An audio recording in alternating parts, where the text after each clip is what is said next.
Camera roll and action. Selamat siang semuanya. Siang. Perkenalkan, nama saya M. Alvan Fadil. Saya dari Prodi Agribisnis Unggas, Vocational Faculty, dan saya di sini sebagai pemandu podcast. Tapi saya tidak sendirian nih, saya bersama teman saya, Ahmad Naufal Gani. Perkenalkan saya Ahmad Nurhani Arta. Saya mahasiswa D4 Agribisnis Unggas. Saya di sini akan menjadi co-host pada siang hari ini. Oke, pada siang kali ini kita kedatangan narasumber yang nantinya bakalan merubah mindset kalian di depannya. Siapakah dia? Kita sambut Bapak Afandi, silakan. Oke, terima kasih semuanya. Salam kenal, saya Afandi, pelaku di sektor poultry industri ayam boiler. Oke, mungkin bisa dijelasin nih Pak, bagi background Bapak dari sebelumnya. Oke, nah saya praktisi, saya pelaku usaha di boiler, mulai dari farm, jadi kami bikin operation. Nah itu operation kami adalah perusahaan inti plasma. Jadi kami bergerak di peternakan, tapi tidak punya satupun kandang nih teman-teman. Jadi kami isi di kandang-kandang plasma atau peternak-peternak plasma kita yang bermitra dengan kami kurang lebih sampai di kapasitas 350 ekor. Nah itu ada yang mulai satu lokasi farm itu 5.000 sampai di 20.000. Gitu. Nanti semua sapronaknya input produksi kami kasih, nanti hasil panennya juga kami ambil kembali. Nah selain itu kami juga sedang develop produk-produk add value karena kita juga agribisnis gitu. Nah memang penting juga di poultry ini bisa mendevelop produk-produk turunan atau pasca panennya untuk memberikan nilai tambah. Baik. Yang kita tahu memang challenge-nya kalau di farm tadi produksi harga unggasnya naik turun, harga live bird atau tidak stabil. Gitu, dan itu susah untuk kita kontrol. Nah, bagaimana kemudian kita pelaku-pelaku UMKM ini bisa tetap growth karena memang market size-nya dan skala ekonominya sangat besar nih, kue ekonominya di unggas teman-teman. Itu juga salah satu latar belakang kenapa saya masuk di sektor ini. Nah, cuman memang harus tahu niche marketnya. Nah, kami salah satunya selain jualan karkas beku, kami juga memproduksi nugget untuk kita pasarkan di sekitaran Malang, juga kemudian gyoza dan dimsum dan beberapa produk lain seperti MDM. Itu untuk bahan baku pentol nih yang lagi hype banget di Malang, dan siomay.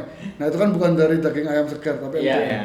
Nah, itu. Jadi nanti ketika kita produk knowledge-nya udah jauh lebih bagus, develop untuk memberikan added value ke produk turunan ayam ini akan lebih strategis lagi. Jadi banyak ya kan nih bidang yang diambil. Ini lebih ke market atau gimana ya? Semuanya diambil sektornya. Oke. Bapak jadi mulai bisnisnya itu dari nol ya Pak?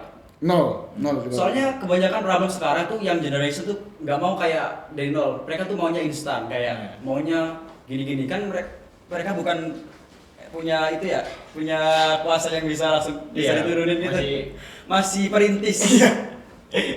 Oke.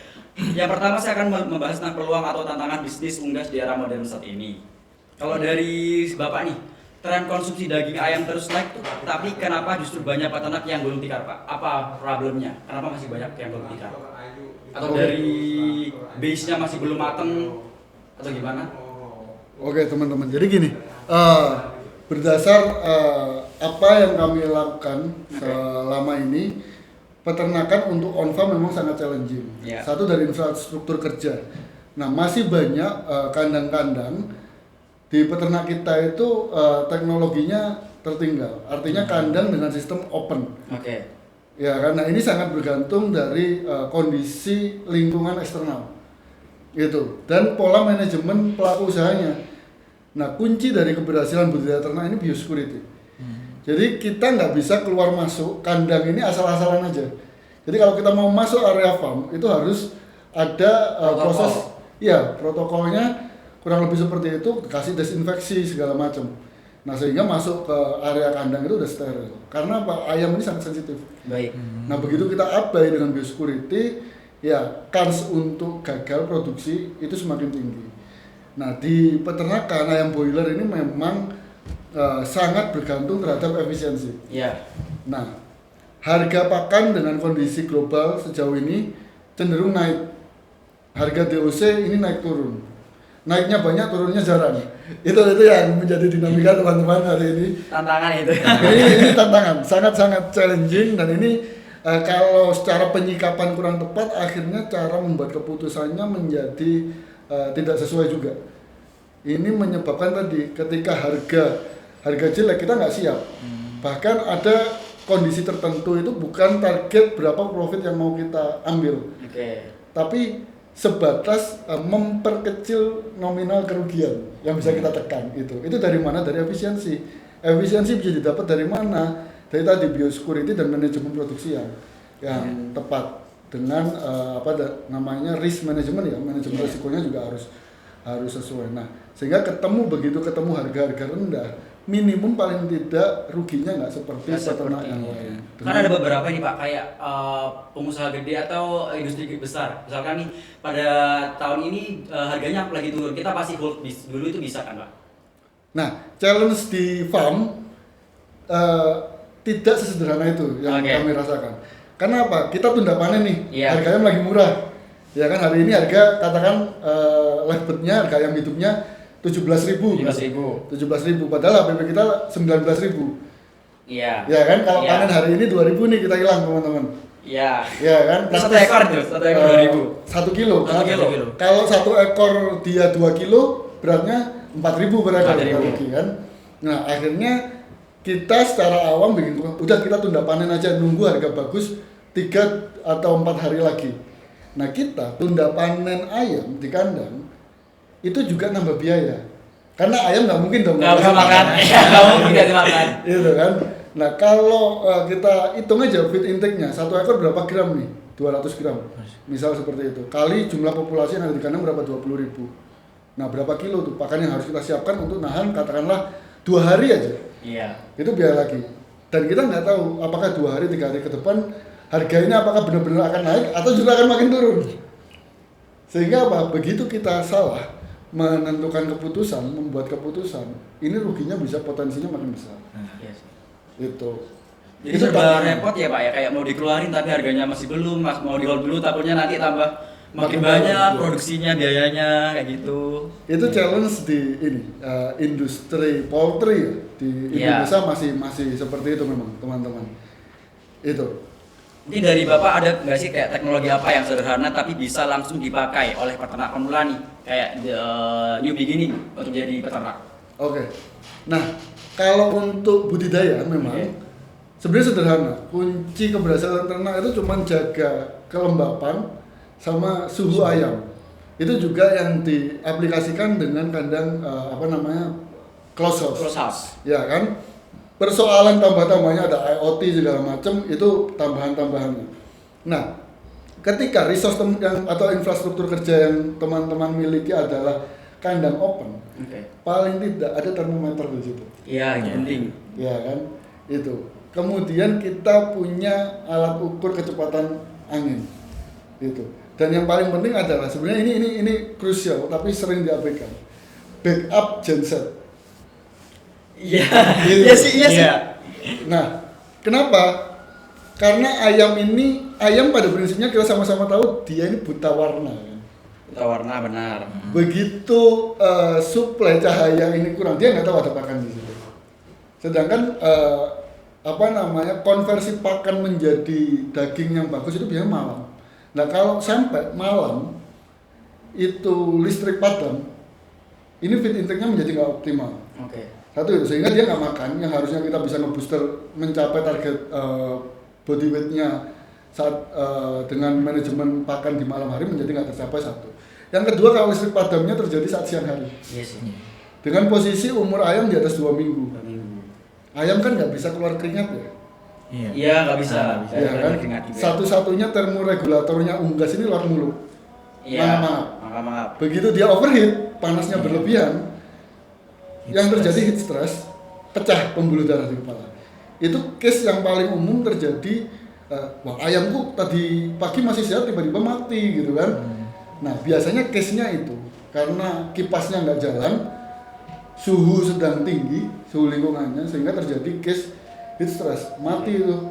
Nah, mati kalau 1 ekor sudah bobot 1,5 kilo dikali misal 300 ekor aja gitu. Itu kita udah losing luar biasa di situ. Nah itu sehingga teknologi paling sederhana yang wajib ada di situ adalah satu pasti backup sumber listrik, ya kan. Yang kedua termometer dan pencahayaan. Ini penting banget. Setelah itu lain-lainnya bisa manual nggak apa-apa kok gitu, ya kan. Nah memang setelah pola bisnisnya sudah running well, silakan ditambah investasinya, upgrade ke kandang close house itu menjadi penting. Kita tuh sebenarnya ingin bikin usaha kecil-kecilan Pak, karena kita berasal dari agribisnis Unggas, otomatis fakultas vokasi dan itu kita banyakkan praktek. Nah kita tuh mau bikin usaha, kayak contohnya Gani mau bikin ayam petelur. Ayam telur ya. Oke. Lebih ke sistemnya gimana? Efektif penjualannya itu lebih baik lewat online atau pasar tradisional, Pak? Oke. Cuma gini, ada plus minusnya. Oh. Ya kan, saya di boiler itu menerapkan beberapa strategi. Memang untuk kestabilan serapan, kami bermitra dengan sektor horeca dan industri. Ya, misalnya hotel, catering, beberapa restoran, terus beberapa pengrajin kayak tadi pentol, sampel kayak gitu kan. Karena memang ada beberapa produk samping kayak brutu, sayap itu memang slow moving di kami, sehingga kami harus memilah segmen-segmennya. Nah, cuman memang challenge untuk restoran dan hotel ini term payment-nya agak panjang, nggak ada di cash. Cuman mereka memang serapannya secara kuantiti lebih jelas, lebih stabil. Nah itu, tapi kita butuh pendapatan harian. Itu adanya di wet market kayak pasar becek, ya kan, mitra-mitra rumah tangga, pembeli rumah tangga itu datang langsung cash. Kalau Gani beda nih Pak, dia lebih ke fokus di keluarga industrinya. Soalnya dia punya industri roti, bakery juga punya, terus punya pakan peternak ayam ya, peternakan ayam. Saya juga distributor pakan juga. Jadi saya langsung ada channel nih, kayak mau dikeluarin di mana, kayak hasil produksinya mau dikemanain. Oke, nah itu saya tadi ngobrol nih sama Pak Juna. Kerennya vokasi ini kayaknya ini bisa menjadi salah satu strength point-nya ya. Iya. Nah, sama seperti apa yang dilakukan Gani sebenarnya, sudah punya captive market di bakingnya, ya kan, bakery industri itu kan lini yang punya added value ya, nilai tambah dari turunan telur, ya kan. Nah telurnya udah ada captive marketnya. Berapa sekarang Gani serapannya di bakerynya, berapa kilo per hari atau butir hitungnya? Per hari masih 5 kilo sih Pak. Sehari 5 kilo. Nah katakanlah dari hasil panen di farmnya, ini kita pakai simulasi ya teman-teman. Dari hasil panennya daily-nya adalah 30 kilo. Ya kan? 5 kilonya dipakai sendiri karena Gani udah punya captive market nih. Iya. Ya kan? Nah, kita tinggal tugas selanjutnya cari market lain untuk serap yang 25 kilonya. Oh iya. Nah, di vokasi agri saya tadi ngobrol sama Pak Yul, yang menarik adalah kita bisa buat struktur kerjanya. Struktur organisasi kerjanya. Yang produksi seperti apa nih? Sistem dan manajerial bisnisnya seperti apa? Untuk yang di farm, produksi telurnya, ya kan? Atau kita naik lagi untuk feednya, produksi feednya, karena sebagai distributor pakan juga kan. Nah, inventorinya seperti apa? Ngatur stoknya, ya kan? Terus kemudian pasti pakan itu nggak hanya dipakai untuk farm Gani sendiri kan? Pasti dijual juga, karena bisnis modelnya sebagai distributor, ya kan? Nah, sehingga punya captive market dengan struktur bisnis yang clear, ya kan, ditambah punya captive market baru tambahan semakin kehilir di bakery-nya yang nyerap 5 kilo tadi. Nah, ini kalau bisa di scale up, ini akan semakin menarik secara bisnis. Karena apa? Ketika market eksternalnya sedang ada dinamika, kita udah punya backup nih untuk serapan internal paling enggak. Tadi itu. Gitu. Secara langsung kamu dapat ilmu tuh dari ahlinya langsung. Jadi memang nggak bisa kita gerak dulu. Jadi kadang konteksnya ada, wah ini Gani kemarin juga nih, mulai distributor pakan diambil, ternak diambil gitu. Ini baking juga diambil. Sikat juga sama Gani. Si Gani gitu. Tapi ketika pendekatannya seperti yang sudah teman-teman pelajari di vokasi tadi, bikin struktur bisnisnya seperti apa, bisnis modelnya seperti apa di masing-masing layer industrinya ya, jadi seperti apa, itu luar biasa itu. Iya. Strength point-nya vokasi itu kita 70%-nya itu praktek guys. Jadi secara langsung kita dapat ilmunya langsung dari lapangan. Cuma teori aja ya kan. Gitu. Kalau dari Bapak nih, mungkin dari bisnisnya Bapak, apa sih kira-kira hambatan dari bisnis Bapak yang masih sekarang masih belum nih kayak dapat key-nya apa atau kuncinya? Oke, kalau hambatan ini selalu berulang. Kayak Ya. tadi misalnya saya punya segmen yang bisnis modelnya B2B ya, artinya saya jual atau bermitra dengan pelaku bisnis lain seperti hotel, terus industri olahan gitu kan. Nah, selalu ada dinamika telat bayar, Iya. gagal bayar. Gagal bayar. Nah, itu tuh selalu ada. Nah, namanya agribisnis unggas atau peternakan, itu kita juga mempelajari beberapa model payment ya. Payment sistemnya seperti apa yang bisa kita lakukan, Oke. risk manajemennya seperti apa. Iya. Karena hampir seluruh model bisnis B2B itu nggak ada yang cash. Iya.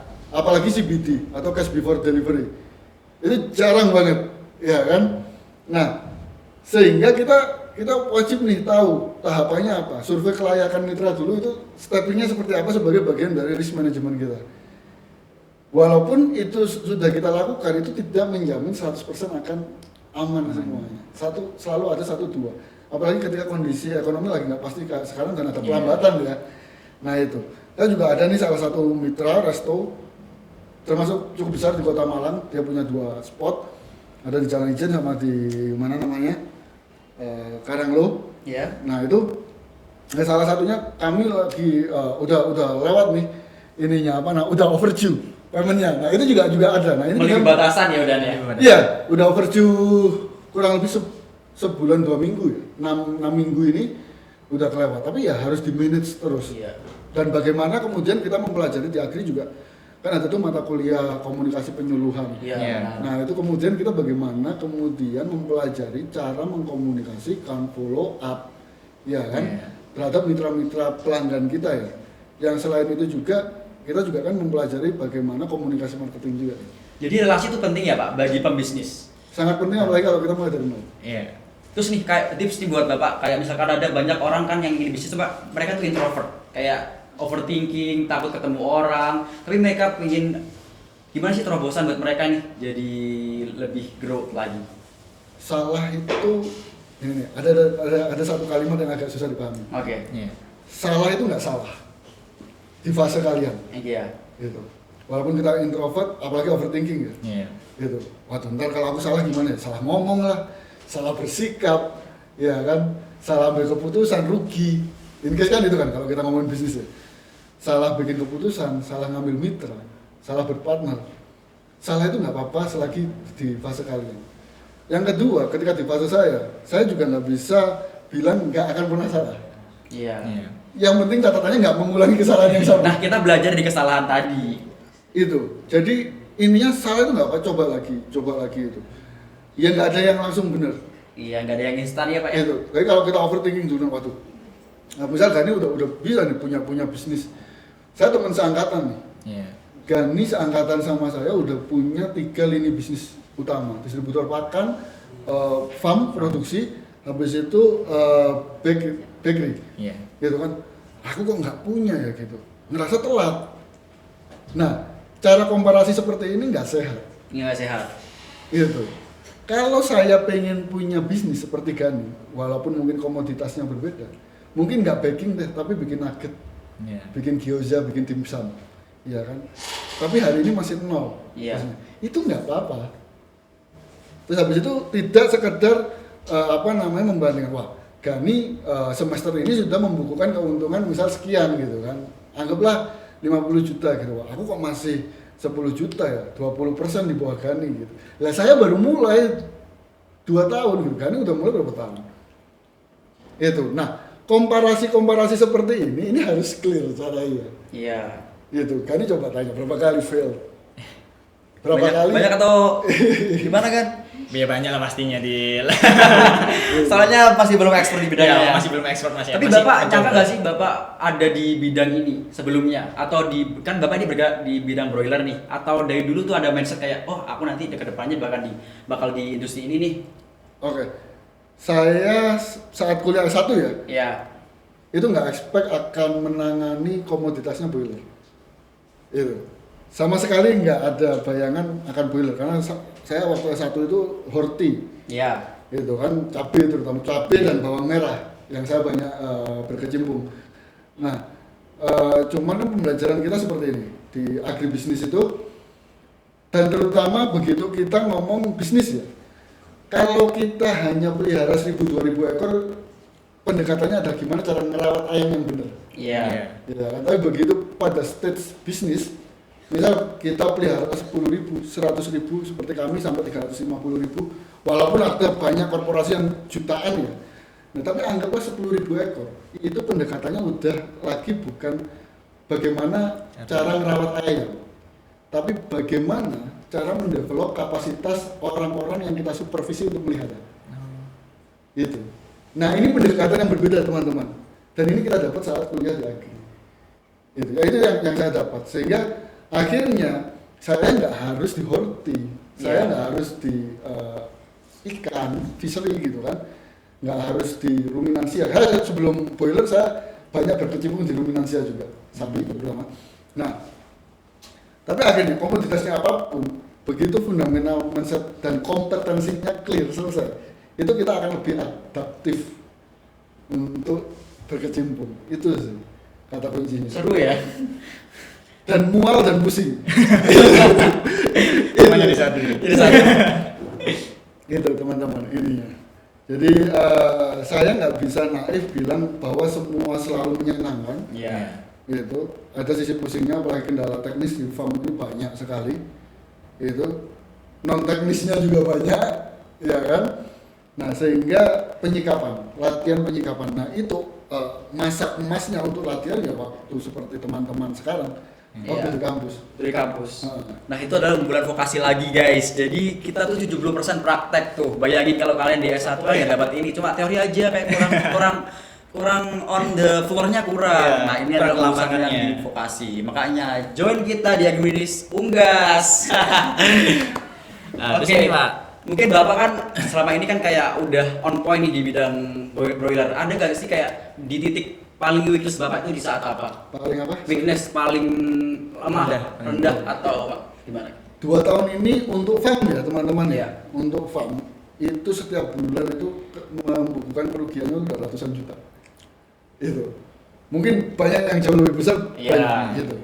Karena kalau memang harga LB-nya, maka kalau teman-teman cek di media itu ya banyak peternak yang memang sudah gulung tikar. Kami pun sama di bisnis kami, rasio dari produksi udah kami perkecil signifikan.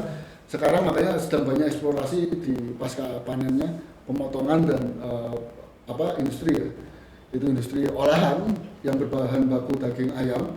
Karena lagi belanja daging ayam lagi murah nih sekarang. Iya, sebenarnya murah. Gitu. Jadi itu yang sedang kita upayakan. Nah, ini weakness-nya sekarang sebagai peternak tentunya ya. Ketika posisinya sebagai peternak sekarang nih. Karena harga panennya jauh di bawah HPP dan terus-terusan. Sehingga tiap bulan gulung nih kerugiannya. Itu. Terus cara Bapak menyikapinya gimana kayak? Tadi kita turunkan rasio produksi kita. Itu. Karena kan walaupun kayak kami rugi nih dan hampir semua pelaku di level kami juga rugi, tapi masih ada perusahaan-perusahaan yang beternak. Sehingga kebutuhan daging ayam ini sebenarnya stoknya masih banyak kok gitu. Gitu. Jadi akhirnya kita juga harus agile nih teman-teman, harus lincah juga membuat keputusan bisnis kita mau kemana nih, daripada gulu kerugian terus, bukannya menghentikan secara 100% tapi kita kurangi rasio produksi farmnya, tapi kita nambah lagi. Yang ini bilang udah persiapannya bukan tahun ini, udah sejak 2020 udah kita running gitu kan. Nah akhirnya ini yang menjaga nafas bisnisnya, paling tidak masih survive.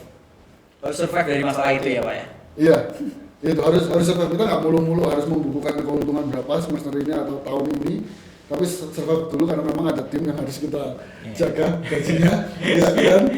Aset pajak yang harus jalan punya masih jalan itu. Nah itu mungkin teman-teman yang ada di kampus bisa sama-sama support untuk kasih semacam policy brief ya, masukan kebijakan kepada pemangku kepentingan. Nah ini bagaimana rate pajak para pelaku di sektor ini ya agrokompleks ya. Karena kalau skema yang seperti sekarang ini pasti semuanya akan bilang ini terlalu berat. Iya sih. Itu. Karena kita belanja pakan ini kan bukan buat dijual, tapi untuk kita pakai untuk ternak, kemudian baru hasil ternaknya yang kita jual gitu. Nah, Kalau hasil ternaknya harga jualnya jauh lebih murah daripada HPP produksinya, pasti rugi. Belum ditambah tagihan pajak gitu kan. Nah ini yang menjadi challenge luar biasa sih, teman-teman. Tapi Bapak tadi itu dari kisah Bapak, apakah Bapak punya cadangan nih kayak apa namanya second choice-nya, atau misalkan dalam kondisi saat turun tuh apakah Bapak punya mau diarahkan ke bidang apa gitu? Oke, nah di fase saya sudah nggak bisa lagi lompat-lompat bidang. Iya. Gitu. Jadi karena latar belakang saya sudah cukup lama di boiler, jadi saya akan concern di boiler terus. Tinggal nanti pivotnya seperti apa dalam konteks bisnis itu tadi mau tata niaga yang seperti apa, mau di pasca panen yang seperti apa, ya kan? Karena sebenarnya turunan bisnisnya banyak nih di boiler. Seperti kali ini bisa ambil positioning sebagai distributor pakan. Iya. Ada lagi sebagai broker DOC, biasanya seperti itu. Ada lagi pedagang ayamnya, ya kan, yang ini juga banyak di pasaran, baik tradisional maupun modern. Itu ada lagi main dalam konteks industri, baik mulai skala rumahan maupun home industri maupun sampai skala korporasi, kayak bikin nugget, pentol sederhana. Kalau di Jawa Timur ini sebenarnya nggak bisa kita anggap kecil juga nih. In case ya teman-teman, pentol kabul itu pentol sih, tapi omsetnya kan nggak kecil gitu loh. Lumayan. Lumayan. Bukan lumayan lagi kabul itu. Gitu. Nah, pendekatan nilai tambah seperti ini yang menjadi landasan pelaku seperti saya. Itu pivotnya di situ, masih seputar boiler, tapi varian bisnis turunannya yang kita eksplor terus sama marketnya. Jadi Bapak menggunakan digital platform untuk penjualan itu atau enggak? Belum banyak yang kita maksimalkan selain WA. Itu karena sebenarnya bisnis modelnya di pertanian ya, agrikultur ini masih close loop ya sifatnya, saya lihat. Itu teman-teman bisa cek berapa transaksi penjualan melalui digital platform, entah marketplace ataupun website yang ownership ya, owning di perusahaan itu nggak terlalu tinggi sebenarnya. Jadi antar pelaku akhirnya udah ketemu, profilingnya memang panjang ya, gitu. Tapi nah itu teman-teman di bisnis apapun saya rasa nggak bisa di-shortcut memang. Orang akan lihat reputasi kita, gitu. Orang akan lihat reputasi kita sehingga berani transaksi dengan nilai tertentu, kapasitas dan volume tertentu itu setelah tahu reputasi kita. Ya, kan tadi kita udah dapat informasi banyak ya. Terus Bapak punya kayak pesan untuk mahasiswa kita? Atau mungkin Bapak bisa pilih untuk teman-teman yang lihat di rumah, berapa sih biaya untuk membangun sebuah kandang atau sebuah peternakan mini? Oke. Di farm itu ada skala ekonominya teman-teman. Bisnis. Kalau open itu 5.000 masih bisa. 5.000. Kan yang open. Ya kan. Tapi kalau untuk close house minimum 20.000. Ya. Skala ekonominya di situ. Nilai investasinya hitungan per ekornya itu kurang lebih 60 sampai 65.000 per ekor kali 20.000. Gitu. Itu masih kandangnya aja di luar lahan. Di luar biaya nanti beli DOC, dan sebagainya. Di situ sih angka investasinya. Cuman kan memang banyak bisnis model ya, teman-teman lahan bisa sewa, atau kan lahan beserta kandangnya bisa sewa. Gitu. Jadi memang keuntungannya nggak bisa langsung dirasakan sekaligus dalam satu siklus produksi. Itu. Tapi tadi bagaimana mengelola tadi pendapatan, arus kas, ya kan, dan modal. Itu penting, sehingga referensi karena agribisnis peternakan, referensi ekonominya juga harus kuat fundamentalnya. Nggak bisa hanya terfokus pada gimana merawat ayam yang sehat. Itu teman-teman. Bapak modalnya berapa dong Pak? Tadi lah intinya kalau kita nilai investasinya satu ekor 60.000, ya tinggal dikalikan berapa populasi yang sedang running bulan ini. Berapa duit tuh? Tinggal gitu aja. Gitu kan, kalau kita ngomong buah-buahan, terus habis itu orang pajak lagi. yang gitu udah omset, gitu kan. Gitu, padahal kita belum tentu dapat uang. Justru sekarang yang kita hadapi rugi berapa ya nanti. Oke. Itu sih realitanya yang sekarang terjadi untuk produksi terutama. Oke. Yang terakhir Bapak beri pesan dan kesan nih untuk mahasiswa baru AGBIS Unggas nih untuk kedepannya. Oke, teman-teman, ini saya rasa kesempatan yang luar biasa, apalagi menjelang momen pendaftaran ya. Saya nggak tahu nanti dibukanya tanggal berapa. Udah dibuka Bapak. Udah dibuka. Ini udah dibuka, saya rasa Buruan. bisa cepat-cepat memanfaatkan opportunity ini karena saya tadi ngobrol dengan kaprodinya Iya. di vokasi agribisnis Unggas dan dipelajari ternyata nggak cuma ternak nih, tapi bagaimana bisnisnya, bagaimana analisa marketnya, ya kan, bagaimana tadi mengelola potensi dan resikonya Ya. untuk dapat optimum profit yang bisa dijangkau secara visible. Nah ini menjadi strategis, termasuk seperti yang saya rasakan adalah apa? Berjejaring dengan antar alumni di agribisnis maupun di UMM. Itu opportunity sejauh ini karena saya runningnya kan dari nol. Keluarga saya bukan orang bisnis dan apalagi peternakan. Nah saya dapat investment dari alumni UMM juga, angkatan 97 itu karena beliau pelaku bisnis juga di poultry. Kemudian yang hari ini saya running di Malang, resource-nya juga saya dapat dari alumni hukum UMM. UMM juga nih. UMM juga. Iya. Nah ini opportunity luar biasa teman-teman. Nah saya bagian beneficiaries atau penerima manfaat dari mahasiswa maupun alumni UMM teman-teman. Nah pembelajarannya komprehensif, kompetensi dasar yang bisa dicapai itu juga jelas di agribisnis UMM dan vokasi, yaitu sampai jejaring antar alumninya juga sangat luar biasa. Tapi ingat, nggak ada shortcut.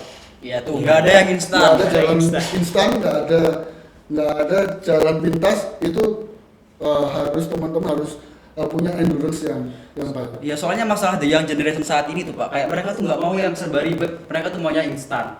Padahal mie instan aja butuh direbus untuk bisa dimakan. Iya. Tuh, buat kalian yang mau jadi bisnis, join sama kita. Oke. Oke, terima kasih Pak. Seru banget sekali ini. Narasumbernya juga hebat-hebat, masih muda, udah menjadi bisnis yang sukses. Terima kasih Bapak. Senang bertemu sama Bapak. Terima kasih, Terima sukses kasih. juga. Terima kasih Pak. Kalian. Oke. Oke, selamat. Terima kasih semuanya. Terima kasih Pak. Maaf.